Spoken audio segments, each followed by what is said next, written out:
Hi, everyone. We're going to just wait a minute while we get people to join.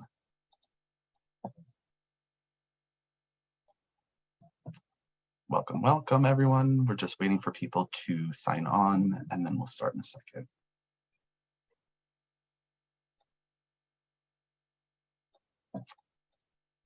Right, so welcome, everyone. Thanks for attending today. My name is Scott Sinclair. I'm the Senior Manager of Programs at Cancer and Careers, and I'll be your host for today's webinar. Before we begin, I have a few housekeeping items to go through about accreditation. Today's webinar is accredited by ANCC, NASW, New York State Education Department State Board of Social Work, the California Board of Registered Nursing, and the Society of Human Resource Management. If you plan on requesting continuing education credits for the program from any of these accrediting bodies, please proceed with the following steps. First, you must log in individually. Participants who listen in on someone else's line will not receive credit. Second, you must complete and submit the evaluation and post-test, as well as receive a passing grade on the post-test. Following today's session, you'll receive an email with all this information. The follow-up email will be sent no later than 5 p.m. Eastern Time on Thursday, July 7th, and certificates will be emailed within 4 weeks. Also, please note that the planners and presenters from this program have not disclosed any pertinent financial relationships or conflicts of interest, and that no commercial support was provided for this program. Thanks in part to the direct support of Genentech, HSN, and QVC, Cancer and Careers have been able to offer this program for the 8th year. The program was created to provide patients and survivors, as well as their care teams and employees, with concise, targeted information about the work-related issues that arise after a cancer diagnosis.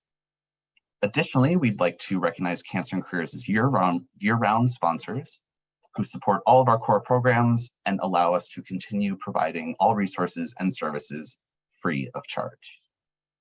Today's session, Balancing Work and Cancer, will explore issues that sit at the very heart of the conversation about employment after a diagnosis. What information does one need to make good decisions about work? What considerations are there when deciding whether or not to disclose at an existing job or during a job search? How do you manage side effects while working or address comments from coworkers? Over the next hour, we'll discuss all of these questions and more. To help us explore this topic, I'm delighted to introduce Rachel Becker. Rachel is the Deputy Director of Cancer and Careers and one of our in-house social workers. She's been at CAC for 8 years, having previously worked as head of client services at Care Planners, as well as in a clinical capacity at New York Presbyterian Brooklyn Methodist Hospital, as well as the Jewish Child Care Association of New York, and completed a fellowship in psycho-oncology at Memorial Sloan Kettering Cancer Center. At the end of the webinar, there will be a question and answer period. Any questions that you would like answered should be submitted into the Q&A box located at the bottom of your screen. Please do not ask Rachel questions in the chat box, as they will most likely be missed. If you are joining us via phone today, you can press *9, which will alert us of your question. Now I will hand it over to Rachel to get us started. Thanks so much, Scott. Okay, so as you know, the topic for today's webinar is balancing work and cancer. And as we get started, I would imagine that all of you who are tuned in today are in different places in terms of your cancer experience. Some of you on the line might have just gotten a diagnosis, maybe are pre-treatment. Others might be well into treatment or have gotten all the way through to the other side.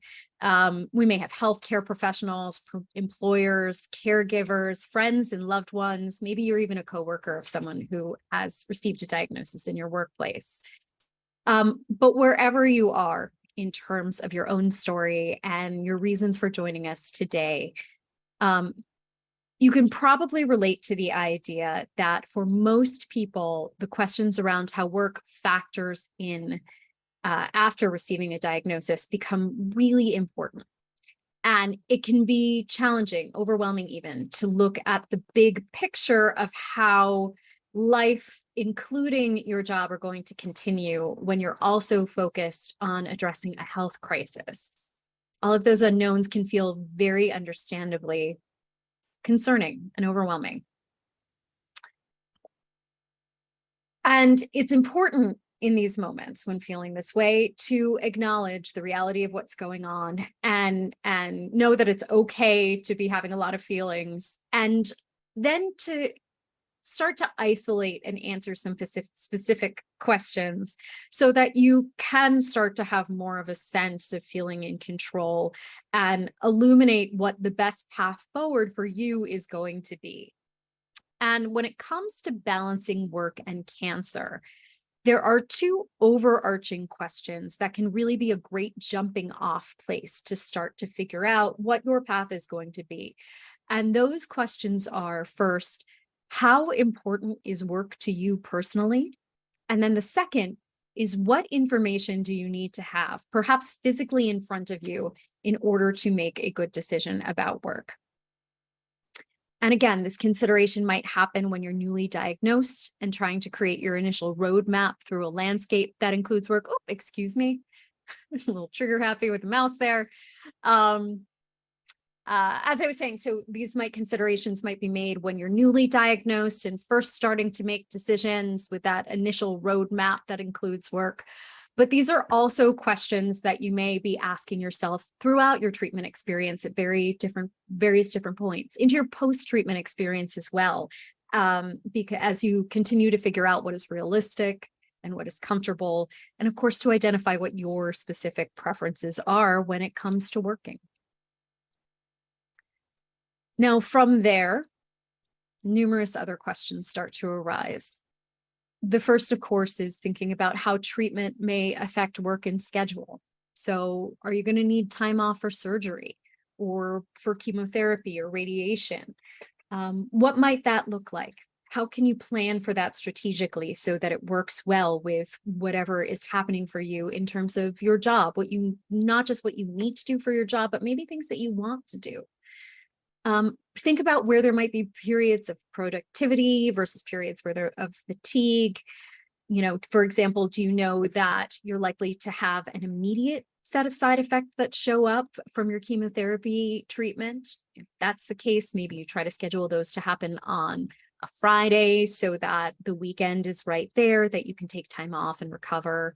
If there's a delayed reaction, maybe you think about having a treatment on a Wednesday because you know the fatigue is going to be the worst when you get to Friday. And so that's when you're going to want the weekend. But thinking about that and being articulate with your healthcare team so that you're expressing what your needs are around your job and taking an active role in planning out how treatment happens for you, if you can. Also thinking about what actually goes into a work week for you. So for example, do you have a commute?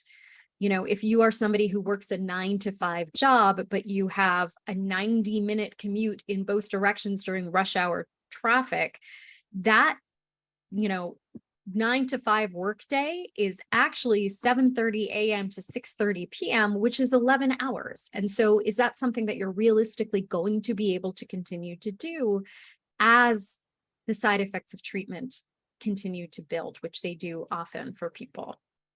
And then, of course, no person is only their diagnosis and their job. So what else is there that goes into your work week? Do you have responsibilities around the house, an elderly parent that you're taking care of, or kids who need help with their homework? Maybe you're taking a watercolor painting class and it is so relaxing and it's really something that you enjoy and could be a good coping mechanism as you're going through this stressful time. How do you continue to break out your schedule so that you can invest in the things that are going to help you? We all have this internal pool of resources, the amount of energy that we have, and we divide that up. We make choices about how we're going to divide that up to and invest that in the things that have meaning in our life. That pie often starts to shrink when as treatment goes along. And so you may find yourself needing to make ongoing choices about how you're going to divide things up so that you can continue to be the robust human that you are. Also thinking about how flexible your work environment is. And this, of course, is something that so many people have learned about during the pandemic. We're going to talk more about this as we go through this presentation. But of course, it's also important to consider, what financial insurance needs might be. If you're thinking about that question of whether you're going to work during treatment, of how much you might work, that can often be a key decision driver for people. Often they're there's no choice but to continue to work to generate income or to generate your health insurance coverage, right? But it's also important to keep in mind that it's not true for everybody, or maybe it's somewhere on the scale of importance, but not the most important thing, particularly in this country, in the US, where we are so closely identified with our jobs, or we tend to be. Not everyone is, but think about what we ask people when we meet them for the first time. So frequently we say, what do you do? And that can be a really profound question, and it can be emotionally challenging if suddenly we find ourselves in a situation where our work lives are changing and we're not entirely sure how to answer it. So, acknowledge that, know that that is a realistic possibility for a way that you might be feeling. It's completely valid and understandable.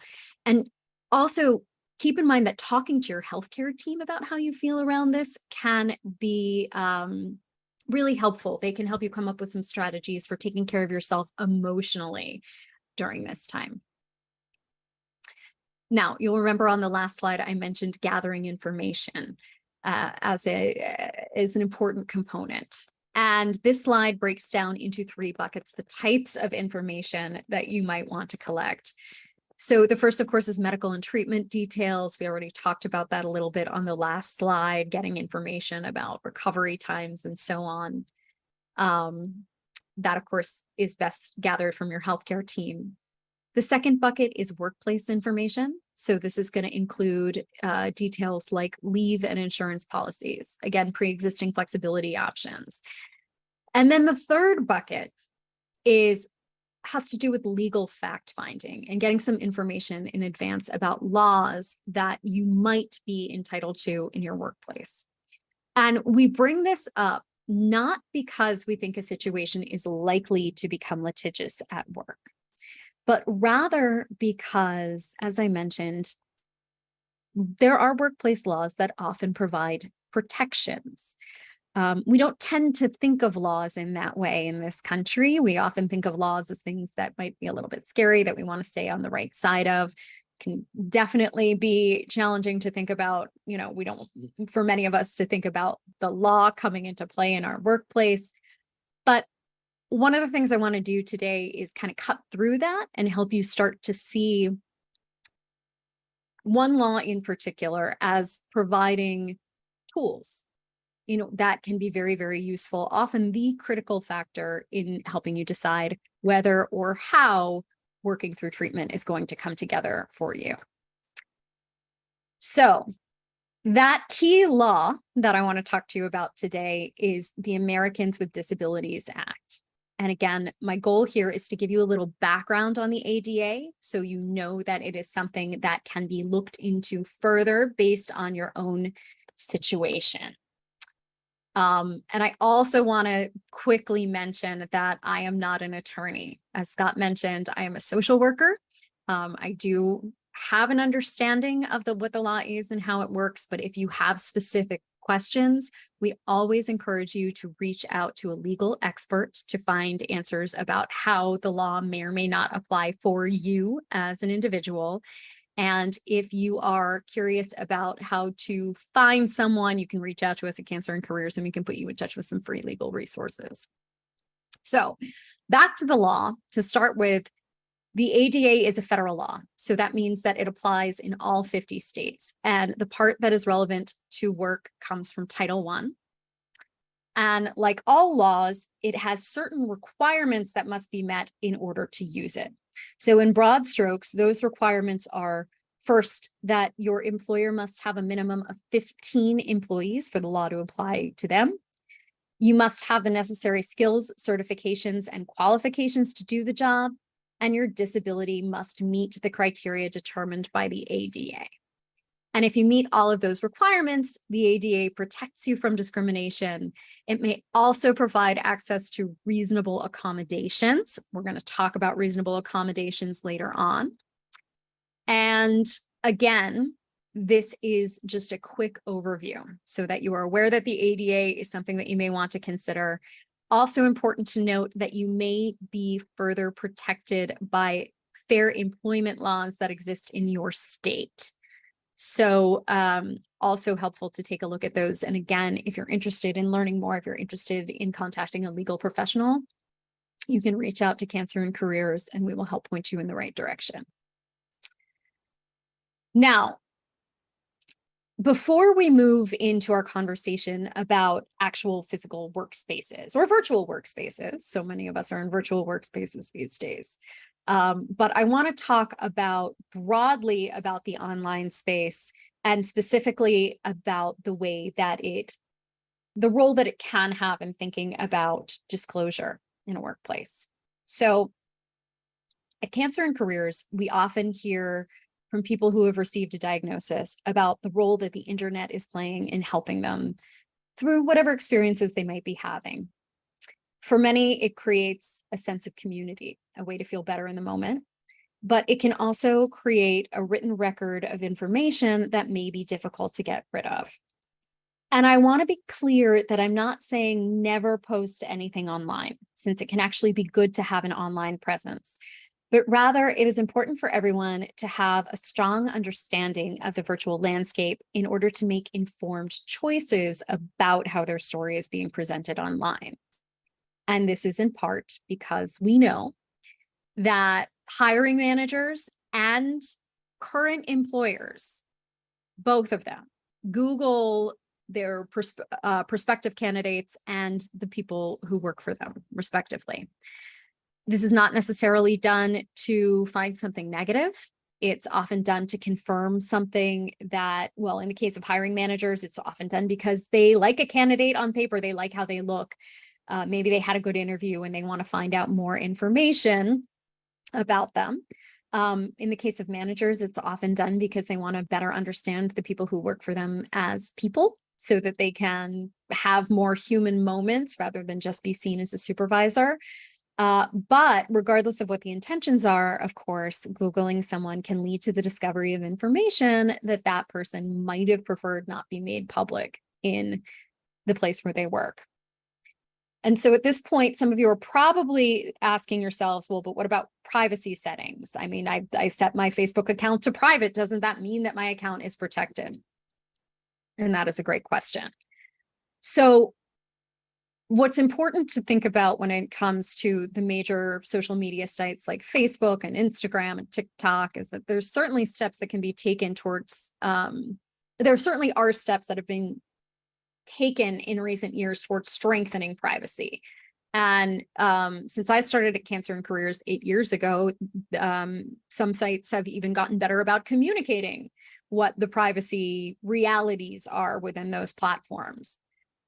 However, making sure that your profile is as locked down as it can be is still a pretty extensive process.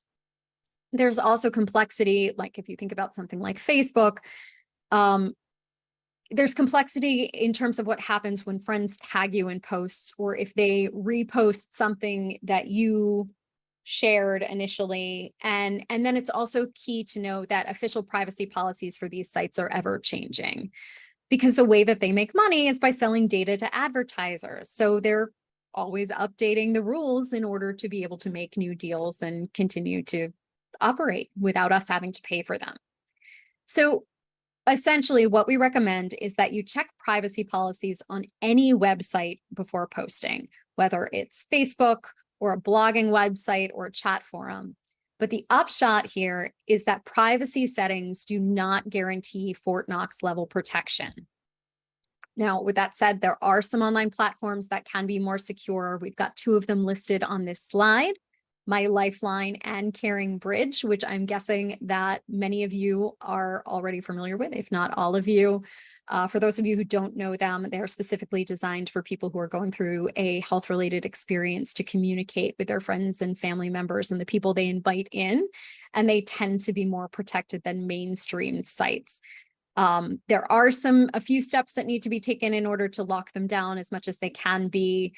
At the bottom of the slide, you will see a link to a guide that we've created to maintaining online privacy on My Lifeline and Caring Bridge. So good to know about those options. There's also a very effective step you can take to protect your privacy before ever even sitting down at a keyboard or opening an app. And that is to develop a personal disclosure plan. So this includes making clear decisions about what, if any, information about your cancer journey you're going to share, both online and off, and also where you are going to share it in terms of specific websites or blogs. And as you're thinking through what's going to work best for you, it's a good idea to spend some time considering the potential long-term impact of online disclosure. Now, it may be the case that some of you have disclosed at work and everyone is being really supportive, and that's an outstanding situation to be in. But the fact is that the internet doesn't go away. So it's important to think beyond right now and consider possible long-term impacts, even if you're in an outstanding current situation. And that's because none of us can predict the future. So you may find yourself unexpectedly looking for a job 5 years from now, or your supportive supervisor might move on and be replaced by somebody who starts Googling their new staff. And there's no way to know how that person is going to respond to the information they find. Then, of course, once you've made decisions, it's important to communicate them with the people in your network, whether they're friends and family or people you've connected to online. Share your preferences, and then so that they know what you feel comfortable with them sharing or not sharing. And finally, it's key to remember that even if you're past that moment of initial consideration, you can redefine your disclosure and communication preferences at any time, rather. And while it might not change what's already out there, there can still be value in making new and different choices. So there are also plenty of opportunities to take control of what comes up about you in searches. And that's by taking a strategic approach to what you post online. People don't know about you what you don't share with them. And in a work context, social media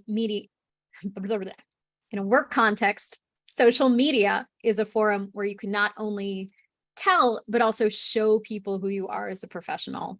So this slide has some tips about how to take control of your online brand, Googling yourself, being deliberate about what you post on certain platforms so that newer, fresher posts that illustrate who you are go to the top. And of course, it's also important to consider what you're posting before you post it. So we've got some questions on this slide to help you think through deliberately what you might share before it goes up so that you can feel confident about the story that you are telling about yourself online. Okay. So now we're going to transition from the online space to thinking broadly, to thinking about workplaces.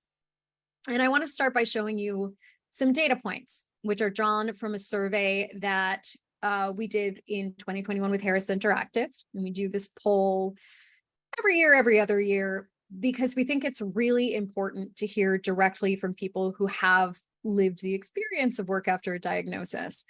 And what we hear survey after survey is that there is a diversity of reasons that people want to work or continue working after they are diagnosed. So we've put the top 5 that came up in 2021 on this slide. There are people who do say health insurance and a paycheck, of course, but what this survey always supports year over year is that those are not the only reasons that people want to continue working after a diagnosis. And in 2021 specifically, those 2 things did not come up in the top 5, which is always interesting. That said, our employers, our healthcare providers, sometimes even our family members think that the drive to work really is solely rooted in those very critical and practical needs. I mentioned this a little bit earlier as well.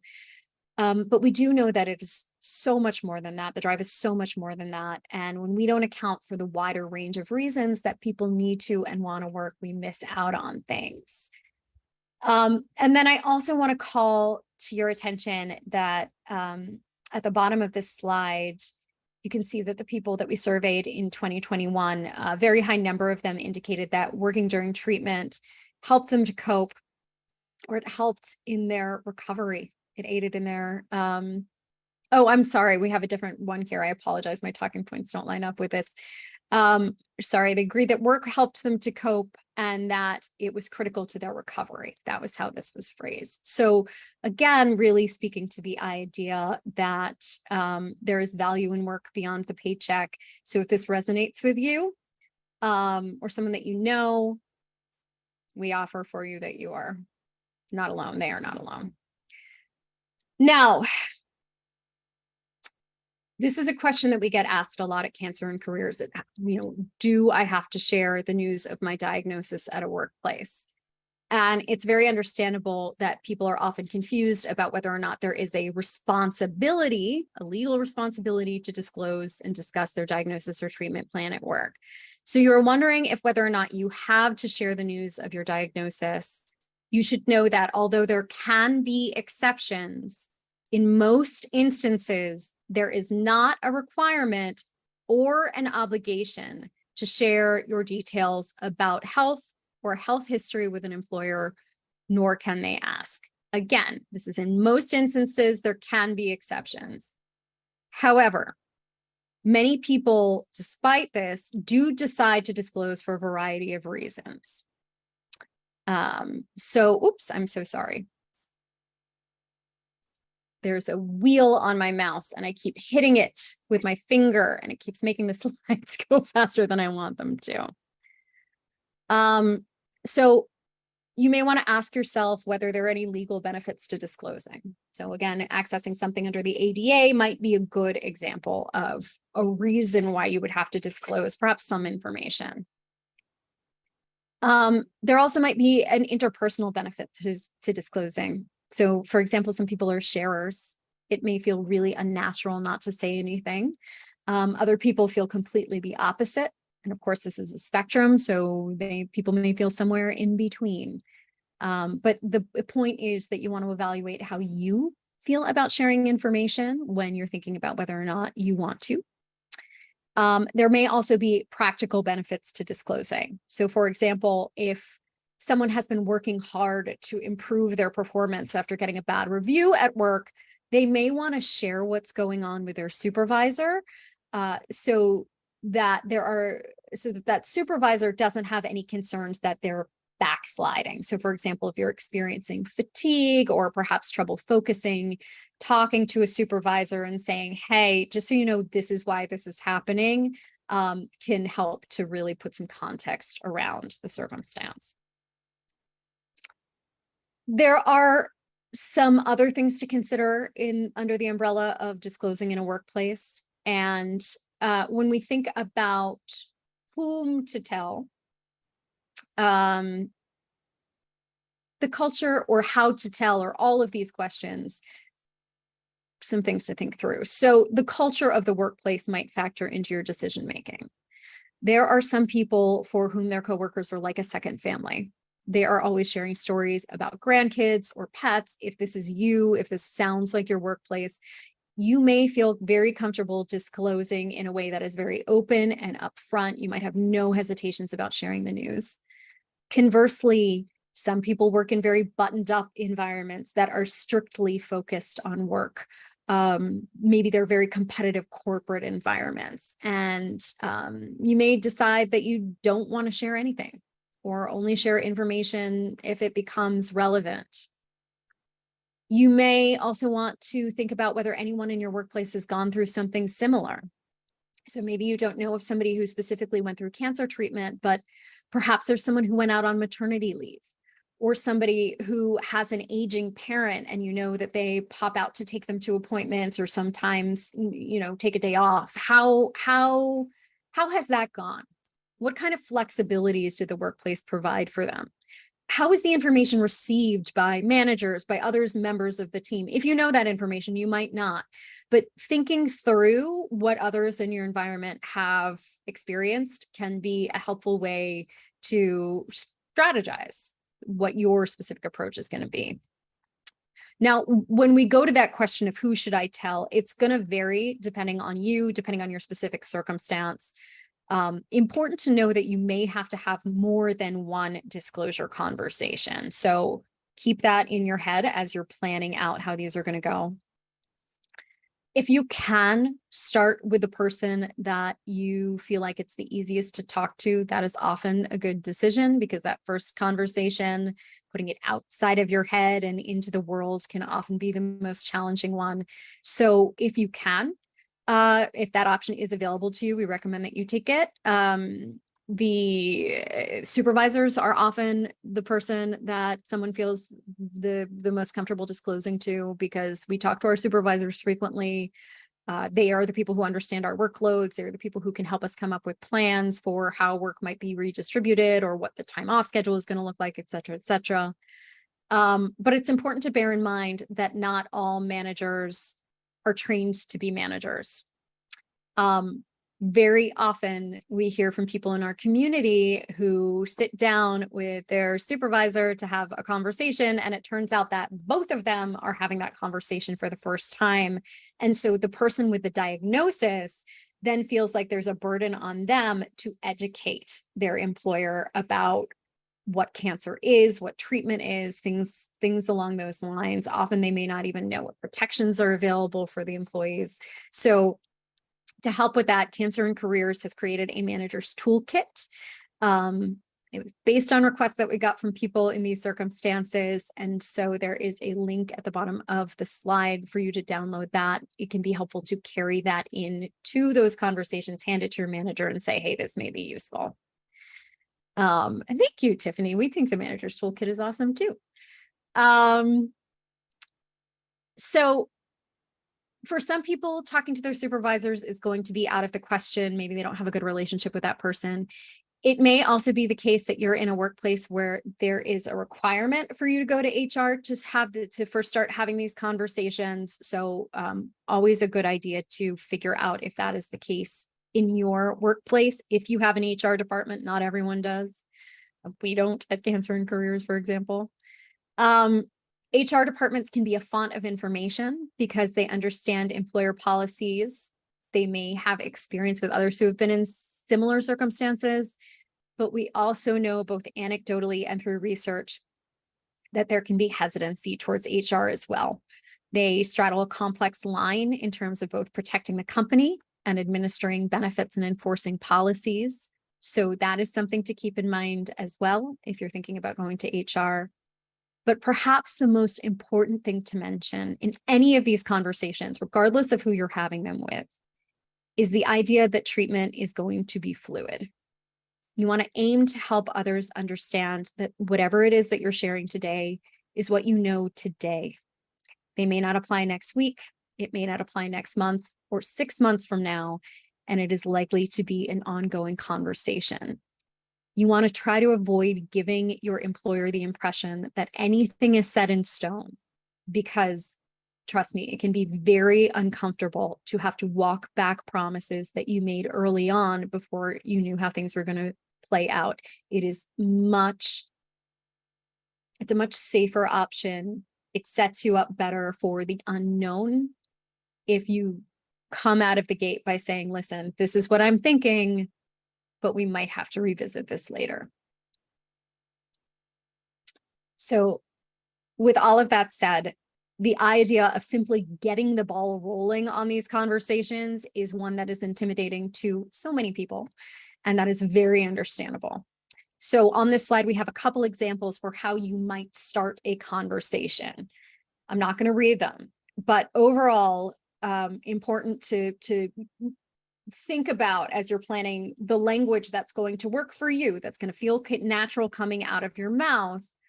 You want to weave in the idea that your goal is to collaborate with your employer to create a plan that ensures both your needs and their needs are being met.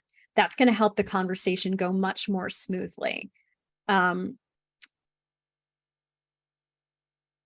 People are more receptive during difficult conversations if we can lay out the foundation that this is going to be a two-way street, that we know that we're not the only person in the situation who's coming in with concerns and obligations and things that we need to do or things that we can't do. So acknowledging right off the bat that, like, hey, let's work together. I'm going to talk about what's going on with me. You tell me what's going on with you. Perhaps I've already maybe come to the conversation having done some thinking about how things might work for the employer. It can really smooth over and help to keep the dialogue from becoming tense as it's going along. So as we think about disclosure, it's also important to consider what possible side effects you may experience, because even if if you're choosing not to use your words to disclose anything, or if you're disclosing only a little bit, the changes that your body go through during treatment, whether they're visible side effects like hair loss or skin changes, or invisible side effects such as cognitive changes or a decrease in energy levels, those can often disclose something, even if your words don't. So for those of you who are tending towards being more private, it can be a good idea to have a sense of the type of changes ahead of time, so that you can prepare for any comments that may come from coworkers, so that you don't accidentally share information that you prefer to keep private. So if any of you are wondering what I mean by preparing responses, stick with me. I promise you're going to leave this session with some examples of how to do that. But right now, I just want to plant the seed that, as with disclosure conversations that are, you're sitting down to drive, being prepared with responses to things that might come up can also go a long way in helping you stay in control of your narrative. So while we're on this topic, I want to spend some time talking about side effects and how to manage them. And most importantly, on that note, the side effect that we hear about most frequently is chemo brain. It is not to say that there aren't others that are profoundly important, and can have a really big emotional impact as well. So, I'm going to talk about chemo brain because it comes up frequently. If you have questions about other side effects, please throw them into the Q&A box. And again, in no way taking away from whatever side effects you might be feeling and feeling challenged by. But when it comes to chemo brain specifically, that can include trouble focusing, struggling to process information, difficulty remembering the steps of a task that were once second nature. But there are some practical solutions that can help ease some of these challenges. So the first recommendation we have is that you forget multitasking and focus on one task at a time. Don't try to do everything all at once. It can take you down paths. You can get lost in rabbit holes. Really do your best to try to focus on one thing at a time. And you can assist in this by writing down a list of priorities. And by this, I mean truly capture what exactly you need to do so that you can actually get through that list, and know what you accomplished, having that record to look back to, because sometimes you may find that you don't even remember what you did over the course of the day, but having that list can help refresh your memory. And really be specific. It might not be good enough to say, I need to finish the report.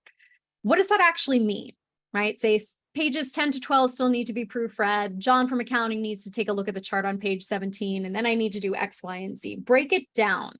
Put all of those items on the to-do list so you can tick them off for real and move on to the next one. Minimize distractions. That can make a big difference in helping to improve your focus. Turn off email or phone. Focus on one thing at a time. You might even want to set a meeting with yourself so that your boss or your coworkers know that you're busy. That way that you won't feel obligated to respond immediately to emails or instant messages that might come up.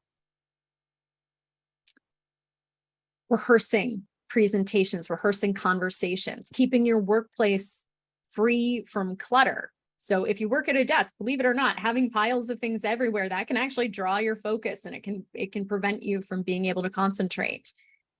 And then there's also research that supports that stepping away from what you're doing, actually taking a break to walk around the office or the block, can help you to refocus. So build those into your day if you can. It's also helpful to take some time to think about how to communicate with supervisors and coworkers or as your needs start to change. So asking your supervisor what their priorities are. So when you're creating your prioritized list, you know that you're in line with what everybody else is thinking, what your supervisor's thinking is best for the day. And also knowing your limits and setting boundaries. And this is a topic that we talk about a lot at Cancer and Careers. In fact, we have a full hour-long webinar on this subject that's archived on our website. But it's important to remember that, so what I'll say for today is that it's important to remember that the way that we communicate at work is different than how we communicate at home. And you want to be communicating in ways that feel professional. So if you have to say no to something, we encourage framing it in a way that looks like the phrases you see on the slide right now. We call them the professional no.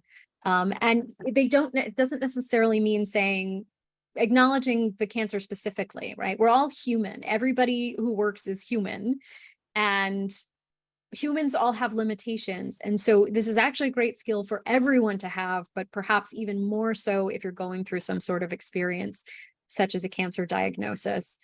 And, it involves basically acknowledging that you appreciate being seen as a capable person who is asked to do something extra. But if you don't have time on your plate, saying something like, I've got a lot going on. I'm actually concerned about my ability to get this back to you in the deadline that you're specifying. Maybe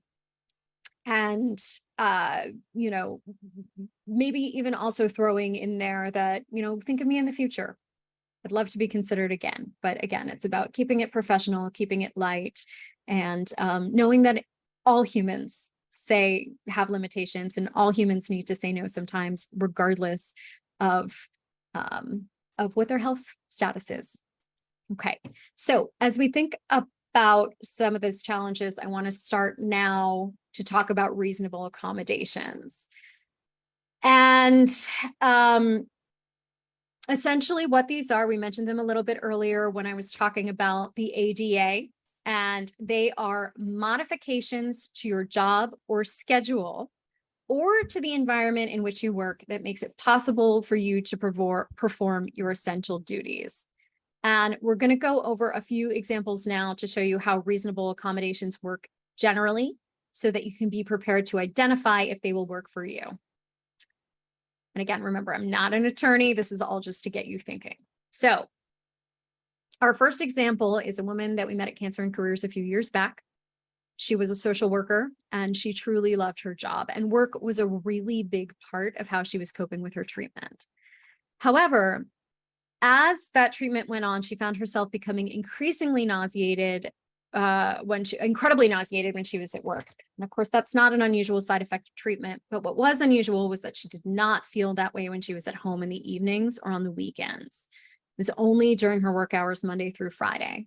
So we sat down with her, we asked her a number of questions, and we eventually discovered that her office was located outside of the cafeteria. So that meant that the smell of the cooking food kept wafting in, and that was what was making her feel unwell. So for her, the reasonable accommodation was to change offices to be further away from the cafeteria. It didn't make working through treatment a breeze, but it did eliminate that side effect. Our next example is a gentleman named Frank. He worked in the finance department at the company that employed him, and his job required him printing a lot of documents. And for whatever reason, the printer that his computer was connected to was 2 floors down from where his desk was. So every time he printed a document, he needed to go down 2 flights of stairs and then up 2 flights of stairs. And as the fatigue set in, this became more challenging. So for him, the reasonable accommodation was to get a printer that could sit near his desk so that he could preserve his energy to focus on the actual work that he needed to do. And as you'll see from these 2 examples, there's no one-size-fits-all solution when it comes to reasonable accommodations. And on this slide, we have a number of questions that you can ask yourself to identify other potential accommodations. Again, for the sake of time, I'm not going to run through this right now. But it's really about coming up with ideas that are both creative and practical. Now, if we think about returning to work after taking time off, there can be some challenges involved, whether you've been away for a couple of weeks or a couple of months or more. And there are pros and cons of returning to a former job. Probably the biggest pro is that it's a familiar landscape. You know the culture, you know the quirks, you know your colleagues, and you know the responsibilities that are associated with your particular job. And all of these things mean you won't have to spend a lot of time figuring out or acclimating to your new environment. But there are also some cons. And one is that very sneaky and sometimes insidious before picture. Meaning, you know, saying, well, it used to take me this amount of time to do something, and then finding that it takes longer. And what I want to remind you is that it is important. In fact, it's even okay to ease back into the routine. It's often easier said than done, but again, it's a helpful seed to have planted in the back of your mind. Take your time, pause and think about things. If you need to contextualize what's going on for your supervisor or your team, definitely do that. But it is normal. What you're going through happens frequently, and don't let that before picture get you down. Now, we also hear frequently from patients and survivors about comments that their coworkers are making that make them feel uncomfortable. And what we recommend in these circumstances is a speech pattern that we call the swivel. And it involves acknowledging a statement that was made that made you feel uncomfortable, cancer-related comment, and then inserting an and in there and swiveling the conversation to an area where you feel more comfortable communicating. Again, no one size fits all here. You're going to want to come up with language that works for you. But what makes this such an effective tool is the fact that people tend to pick up the conversation where we leave it off from. And I'm going to go through a few more examples of what a swivel might look like. So there are a whole spectrum in the types of comments that you may encounter in the workplace. So these include questions that may unfortunately be a bit off-putting. So perhaps your boss says to you, you know, you've been looking so exhausted recently that I didn't want to overwhelm you by adding more to your plate. This is something that sounds very well intended, but if you are not exhausted, maybe you just look exhausted and really are appreciating the distraction that work provides, you might respond by saying, you know, I appreciate your concern, but work is a key part of my overall well-being. And in fact, last night I had some ideas about the project that I'd love to share with you. And then you go into sharing those ideas. So right now, this person has taken back control of the conversation and led the other person to another place. There are also comments that are just outright insensitive, such as the example that you see on this slide. And I'm not going to read through this full example because it's a lot of copy. I encourage you to do that. But what it really drives home, what this slide really drives home, is that it can be useful to sit down and think personally about how you might respond if someone makes a comment like this. You may even want to write it down and practice saying it out loud so that if you do find yourself in a situation where you need to address an insensitive comment, the words feel comfortable coming out of your mouth. And again, this is an area where social workers can be really helpful for practicing these scenarios. And a lot of people feel like role playing is silly sometimes, but it can be an incredibly helpful piece that makes a big difference. So I'm going to spend the next few minutes talking about the job search. We have many webinars archived on our website that go into this topic, so I'm not going to take too deep a dive, but I want to make sure that we do give you some critical information here. And so we start with some data points from our 2021 Harris survey.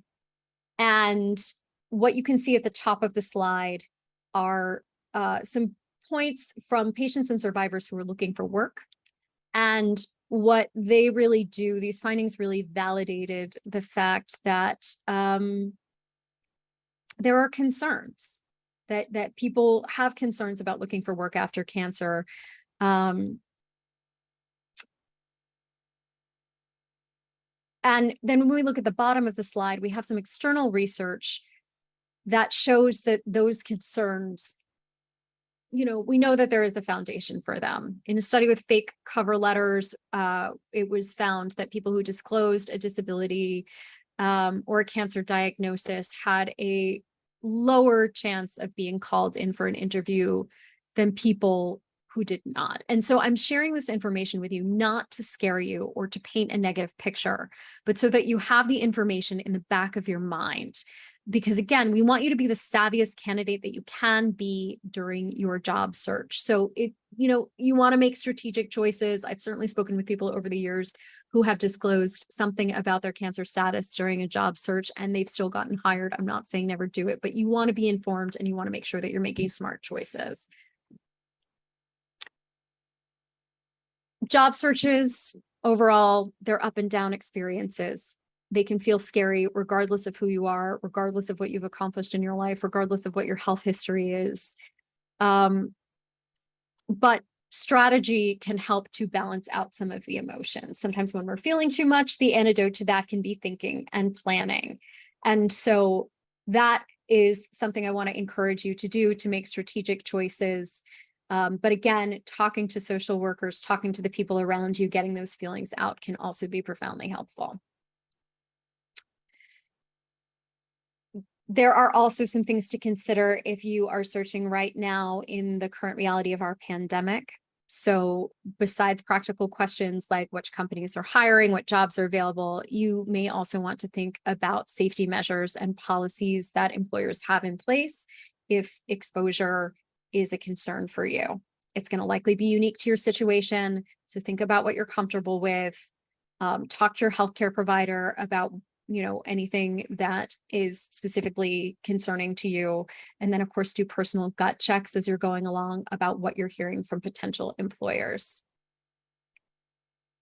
Now, when we think about looking for work, the best approach to finding new job opportunities, according to some of our career coaches, is that networking is really the way to go. In fact, the statistic that gets tossed around is more than 85% of jobs are found through other people. Obviously, not exclusively the way people do find their jobs through jobs posting. In fact, that's how most of Cancer and Careers got their jobs. But by and large, networking is a necessary part of the job searching process. It is the best way to find opportunities. And what I really want to encourage you here is to not think about who your network is too narrowly. Your network can really be anyone. It can be members of your religious community.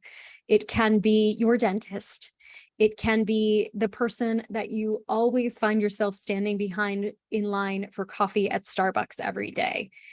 The idea is to get good at talking about the fact that you're looking for work, finding out from people what they can do, figuring out how you can build relationships that are mutually beneficial in terms of work. LinkedIn is a great resource for networking. We have a full webinar on our website about building an effective LinkedIn profile. There's a link to it at the bottom of the page. Check that out. But the big takeaway on this slide is networking, networking, networking. That said, it's also important to have updated resumes and cover letters. We've got some tips for those on this slide. We also have a resume review service, which I want to point you towards as well on our website. It is free. That can help get your resume into great shape. We have a job search toolkits with lots of tips and tools. So this slide is really just a reminder for you that those time-tested tools are still really critical. And we did talk a little bit about disclosure and some of the challenges that can come with disclosing during a job search. This is a question that we get asked frequently, should I do it? And the first response that we give is always, you want to do whatever you're comfortable with. But remember as well that cover letters, resumes, job interviews, there are limitations that sit around these things, right? You only have so much time in an interview. You only have so much space in a cover letter. They should be short and succinct. And so it is a good strategic choice to focus on talking about what makes you the most qualified candidate for the job. Past experiences and successes you've had at work, passions and interests that you have, talking about those things can really set you up well to be called in for an interview. That said, it's entirely possible that you will be asked about a gap on a resume during an interview, and this is an opportunity for you to swivel. So, examples on this slide. Can you tell me what you were doing during this gap on your resume? Well, yes, I was dealing with a family issue that is resolved now, and I am thrilled to discuss how my management skills can help build the team and grow your business. So you can see classic swivel here. The comment has been acknowledged and the conversation driven around to where the person is talking about what makes them a savvy candidate, right? They've driven the conversation to a new place where they're more in control. And again, leaving out the cancer diagnosis is something that you can do. This person broadly acknowledges that there was a big life issue going on. The point of somebody asking about any question that they're asking during an interview should be to figure out if you were the best candidate. That's the information that they really want. They're not trying to play gotcha in terms of finding out what's sitting behind the gap on your resume. So the swivel can really be your friend here.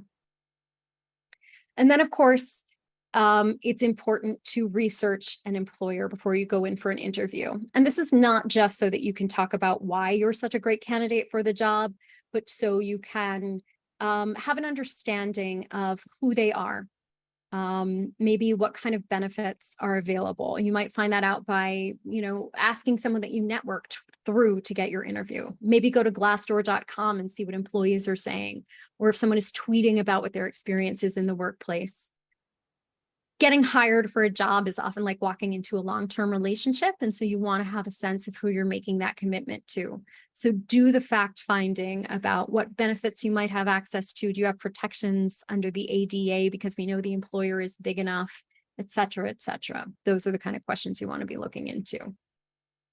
And then, of course, the goal of any job search is to find a new job, to find yourself working with a new employer. And there are pros and cons to this as well. One of the best things about starting a new job is that it's a fresh start. Nobody knows what you're bringing to the table unless you share it with them. And that includes both what you went through, what you may still be going through in terms of your health, but also in terms of what you offer as a candidate. They have a sense of what you offer as a candidate. That's what they've hired you, but it's your opportunity to show what you're really made of. And keep in mind that you don't necessarily have to do that by coming out of the gate working 80 hours a week.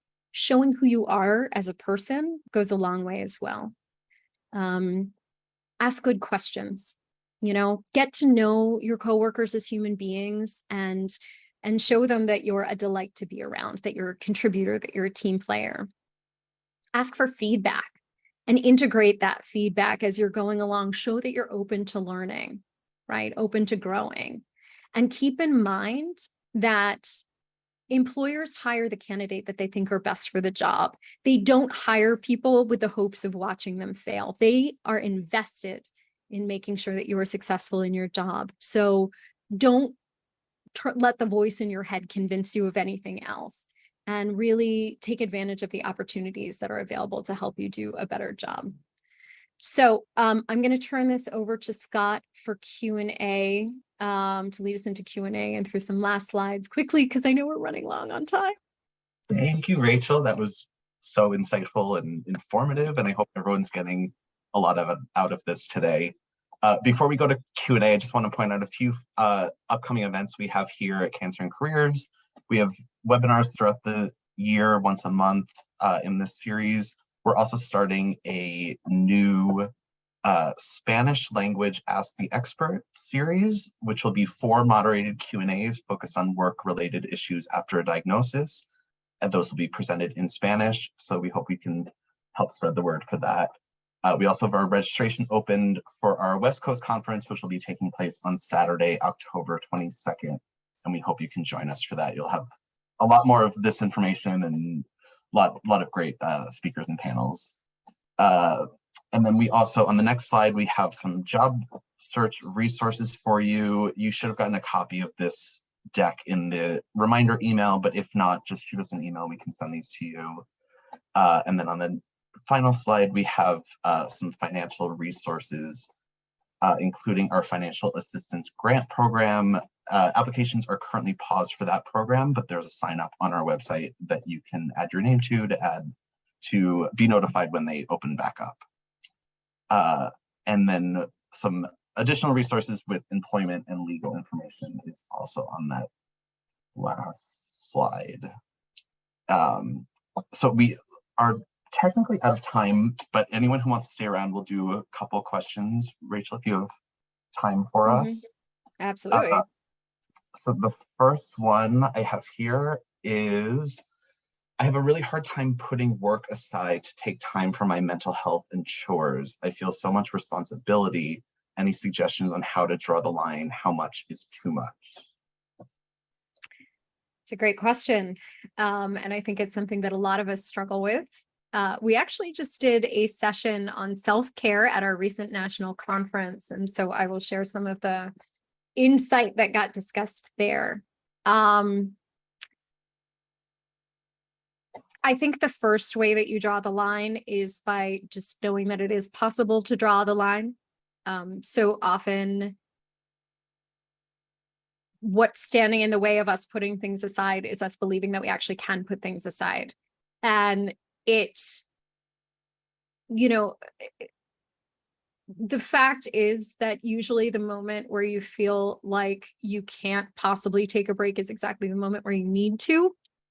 And often walking away for just 5 minutes will actually set you up better to do all of the things that you need to do than not taking the break. So I would say that the biggest thing to do is to get started with this is to really confront whatever stories you may be telling yourself about why it's so hard to take breaks. And again, I'm not invalidating them by calling them stories. I'm just trying to encourage you to think about the fact that maybe it's not true. Maybe you can step away for 5 minutes. What would happen if the person that you cared about the most in the world, not yourself, but the person outside of you, needed your help immediately? What would you do?